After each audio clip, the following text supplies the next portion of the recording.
شیر محمد عباس ستانکزی وایي په افغانستان کې القاعده نشته او نه هم د طالبانو په لیکو کې بهرني وسلوال.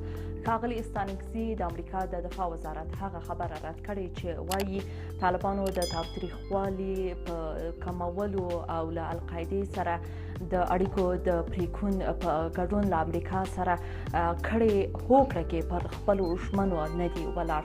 ښاغلی ستانکزی وایي چې په امریکا کې بیلابیل کسان بیلابیلې خبرې کوي خو زلمی خلیلزاد له دوی سره دا ډول کومه ستونزه نه لري.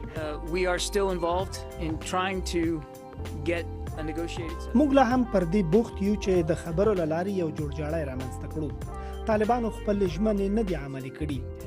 تاسې خبر یې چې د مې میاشتې په لومړیو کې یوه وروستۍ نیټه شته او هر څوک له دې نیټې مخکې یو حل لار غواړي. A solution here without them meeting their commitments to. پرته له دې چې طالبان له ترهګرۍ سره اړیکې پرې نه کړي او پر افغان امنیتي ځواکونو او خلکو بریدونه بند نه کړي دا ډیره ګرانه ده چې د سیاسي جوړجاړي لپاره د وړاندې تګ وشي. خو موږ لا هم ورته ژمن یو او په دې کې شک نشته. A specific way forward for the negotiated settlement, but we're still committed to that. There's no question about that. خپل طالبانو پر امریکا غږ کړی چې دا هوکړه په کلکه پلي کړي.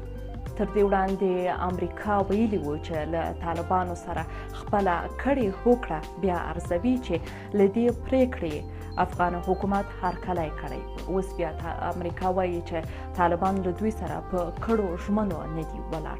بلخوا ولسمشر ماڼۍ وایي چې د امریکا د بهرنیو چارو نوی وزیر له ولسمشر محمد اشرف غني سره په خبرو کې په افغانستان کې د تاوتریخوالي د زیاتېدو او د هدفي وژنو په تړاو خواشیني ښودلې او ویلي چې په افغانستان کې د تلپاتې سولې ټینګښت د امریکا موخه ده.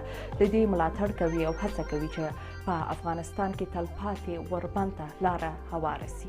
افغان حکومت یو ځل بیا د اوربند خبره کړې خو په دوحه کې مرکچي پلاوی وایي چې له څو ورځو راهیسې د سولې اساسي خبرې په ټپه درېدلې دي. د یادولو وړ ده چې په دوحه کې د طالبانو د سیاسي دفتر مشر ملا عبدالغني برادر او پلاوی تهران ته په سفر تللي او د همدغه سیاسي دفتر مرستیال شیر محمد عباس ستانکزي په مشرۍ بل پلاوی بیا مسکو ته تللي دي.